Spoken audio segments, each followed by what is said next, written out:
சிவகாசியில இவர்கள் ஆட்சிக்கு வந்த பிறகு எந்த ஒரு புதிய திட்டத்தையாவது கொண்டாந்துருக்காங்களா?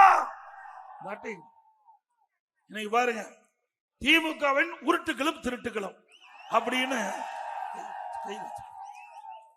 சிவகாசியில பட்டாசு தொழிற்பூங்கா அமைக்கப்படும். அமைச்சாங்களா? சிறுவில்லிபுத்தூர்ல அழகர் அணை திட்டம் செயல்படுத்தப்படும். செஞ்சாங்களா? அருப்புக்கோட்டையில சாய தொழிற்சாலை நிறுவனாங்களா?